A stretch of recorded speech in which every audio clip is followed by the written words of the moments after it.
Hello everyone, मेरा नाम है अंकित त्यागी और आप सबके बहुत बहुत स्वागत है चिरंजीवी क्लासेस पर। मैं फिर से लेके आया हूँ बहुत ही छोटी वीडियो एक शानदार टॉपिक पर। क्या उसका टॉपिक है अपना? डाइस। एसएससी में डाइस के ऊपर बहुत सारे सवाल आते हैं। डाइस को क्लियर कर लो, 2 नंबर पक्के हैं अपने। अब देखो, डाइस समझने से पहले आपको 2 चीजें जाननी पड़ेगी। एक तो है इसका एक टाइप, एक होता है क्लोज्ड, ठीक है, एक होता है ओपन। 2 तरह से आते हैं, एक तो ओपन डाइस आता है, एक क्लोज डाइस आता है, ठीक है। क्लोज डाइस में क्या होता है, ऐसे डाइस बने होते हैं 2 3, वो पूछता है कि इसके अपोजिट क्या है, उसके अपोजिट क्या है। ओपन में क्या होता है, ऐसे ऐसे खोल देता है अलग अलग डिजाइन पे, फिर पूछता है कि इसके अपोजिट क्या आएगा, क्या नहीं होगा, ठीक है ना। आज हम करेंगे क्लोज्ड वाले। तो क्लोज्ड वाले बहुत ज्यादा आते हैं ओपन वालों के मुकाबले। तो क्लोज्ड वालों की एक ट्रिक है, एक ही कॉन्सेप्ट है, वो कर लो, सारे सवाल सॉल्व हो जाएंगे। सपोज करो मैंने एक डाइस बनाया, ठीक है। ड्राइंग पे थोड़ा सा माफी चाहना, ये बोर्ड है, मैं आर्टिस्ट नहीं हूं, टीचर हूं, ठीक है। ये दूसरा डाइस है अपना, ठीक है। उसको थोड़ा साइड में ले ले। नोट्स बनाते चलिएगा, तो फायदेमंद रहोगे। बाद में कभी यार रिवाइज करना हो, वीडियो निकाली, नोट्स निकाले, देखा और रिवाइज किया। अब इनमें नंबर लिखते अपन, ठीक है। यहाँ मान लो 3 फेस दिखते हैं अपन को हमेशा डाइस के। यहाँ पे तो आपको 6 दिख जाएंगे, पर एग्जाम में क्या होता है, डाइस जैसे बनता है उसमें 3 फेस दिखते हैं। यहाँ 1 लिखा हुआ है, यहाँ 2 लिखा हुआ है, यहाँ 3 लिखा हुआ है, यहाँ 4 लिखा हुआ है, यहाँ 3 लिखा हुआ है और यहाँ 5 लिखा हुआ है, ठीक है। अब होता ये है कि जैसे सपोज करो आपसे पूछे कि ना एक के अपोजिट क्या होता, इस दोनों डाइसों में एक के अपोजिट क्या आएगा। करना क्या होता है, जो सवाल आपसे पूछा गया है कि इस नंबर के अपोजिट क्या आएगा, वो नंबर किसी एक डाइस में होगा, ठीक है, पक्का होगा, ठीक है। और उसके अलावा जो 2 नंबर होंगे, जैसे हमको पूछ रहा है 1 के अपोजिट, तो ये 1 हमको दिख गया, ठीक है।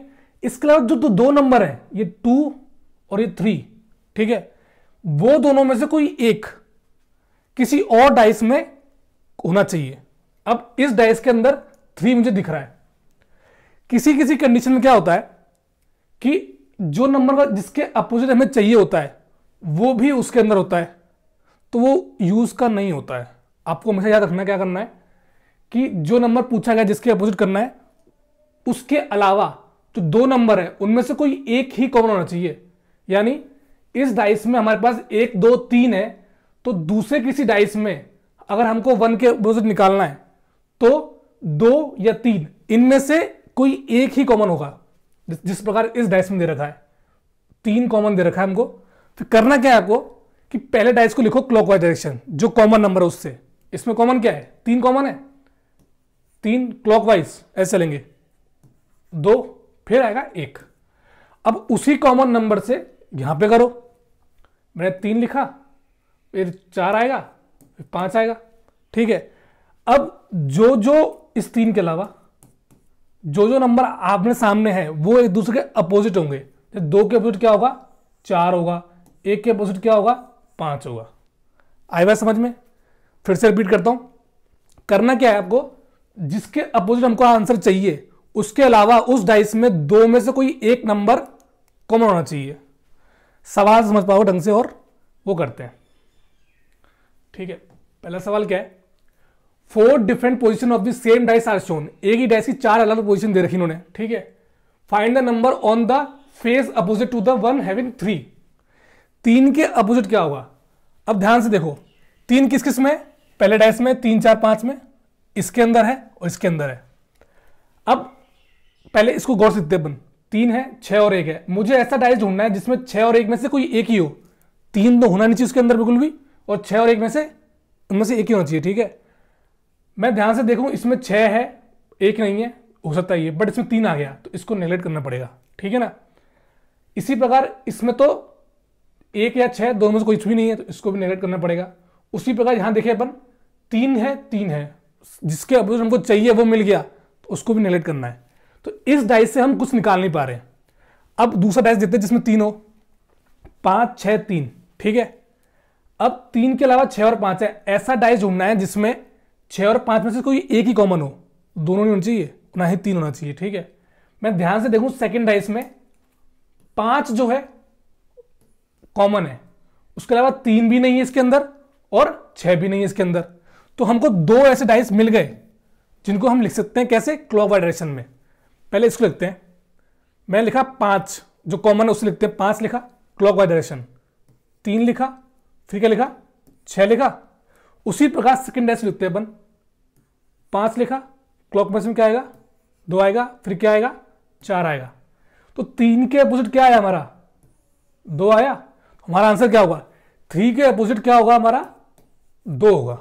आई बात समझ में। एक और सवाल करते हैं।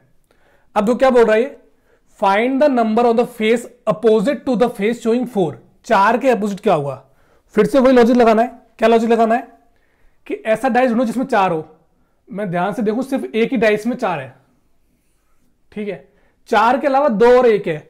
अब मुझे ऐसी डाइस ढूंढनी है इन तीनों में से जिसमें 4 तो ना हो, जिसके अपोजिट चाहिए वो तो होना ही नहीं चाहिए बिल्कुल भी, ठीक है, और 2 और 1 में से कोई एक ही हो। मुझे थर्ड डाइस मिल गया भाई साहब। इसमें क्या है 4 तो है ही नहीं और 2 ही कॉमन है, 1 भी नहीं है इसके अंदर, ठीक है। तो इन दोनों को लिखते हैं हम क्लॉकवाइज डायरेक्शन से। 2 जो कॉमन है उससे लिखेंगे 2, 4 और 1, इसी प्रकार 2, 5 और 3। तो 4 के अपोजिट क्या हुआ 5 हुआ कि नहीं हुआ। और भी डाइस है, हमको देखते हैं अपन क्या होता है। हमको 1 और 2 चाहिए ना, यहां पर 1 और 2 में से कुछ भी नहीं है तो इसको छोड़ना पड़ेगा, ठीक है ना। अब यहां पे देखो 1 कॉमन है, ठीक दिख रहा है ना, 4 तो है ही नहीं इसके अंदर, पहली कंडीशन सेटिस्फाई। जिसके अपोजिट चाहिए वो कंडीशन सेटिस्फाई हो गई, जिसमें 4 चाहिए इसके अपोजिट चाहिए हमको वो नहीं है तो कंडीशन सेटिस्फाई हो गई, ठीक है। और उसी प्रकार 4 और 1 में से सॉरी 2 और 1 में से 1 कॉमन है, मिल गया हमको। अब इसको और इसको लिखते हैं क्लॉकवाइज डायरेक्शन में, ठीक है। कॉमन क्या है 1 है, तो 1 से लिखेंगे 1, 2 और 4। इसी प्रकार यहां लिखेंगे 1, 6 और 5। ध्यान से देखो 4 के अपोजिट क्या आया 5, यहां भी क्या आया था 5 आया था। तो जो लॉजिक है, जो बेसिक है कॉन्सेप्ट, कहीं भी लगा लो अलग अलग डाइस में, आंसर हमारा सही आएगा। मेरी गारंटी आंसर सही ही आएगा भाई, ऐसे थोड़ी है। अब देखो 3 different positions of a dice with numbers inscribed on each side have been shown in the following figures. Find out the number opposite to the 6. अब ध्यान से देखो 6 मुझे कौन से डाइस में दिख रहा है, पहले वाले में दिख रहा है। अब 6 के अलावा कौन कौन से नंबर है इसमें, 4 है और 1 है, ठीक है। 4 और 1 में से सिर्फ एक ही नंबर कॉमन होना चाहिए, या तो 4 हो या 1 हो। इसमें दोनों आ गए कॉमन, तो इसको तो नेगलेक्ट करना पड़ेगा, ठीक है। अब यहां देखूं मैं 6 के अपोजिट हमको चाहिए, 6 तो नहीं है इसके अंदर, पहली कंडीशन सेटिस्फाई हो गई भाई साहब कि जिसके अपोजिट हमको चाहिए वो नहीं है इसके अंदर। दूसरा 4 और 1 में से 1 कॉमन है, तो यहां पर 1 है, यहां भी 1 है, 4 नहीं, देख लो ना 6, तो दूसरी कंडीशन भी सेटिस्फाई हो गई। अब इनको लिखेंगे क्लॉकवाइज डायरेक्शन से। क्या लिखेंगे अपन, 1 कॉमन है ना, तो 1 लिखा, फिर 4 आएगा, फिर आएगा 6। उसी प्रकार यहां पर 1 लिखा हमने, फिर आएगा 2 क्लॉकवाइज डायरेक्शन में, फिर आएगा 3। अब बताओ 6 के अपोजिट क्या आया 3 आया, तो आंसर क्या होगा 6 के अपोजिट हमारा 3 आएगा, ठीक है। एक और सवाल करते हैं। 3 position of a dice are given below, 3 position दे रखी है। Identify the number of the face opposite to the 6। फिर से जो कॉन्सेप्ट मैंने आपको समझाया लगाओ भाई कि 6 कौन कौन से डाइस में रखा हुआ है, इसमें दे रखा है और इसमें दे रखा है, ठीक है ना। अब 6 के अलावा 3 2 इसमें है, 3 और 5 इसमें है, ठीक है। मैं ध्यान से देखूं 3 2 यहां पे 3 कॉमन है, ठीक है, थर्ड डाइस के अंदर, और 2 नहीं है।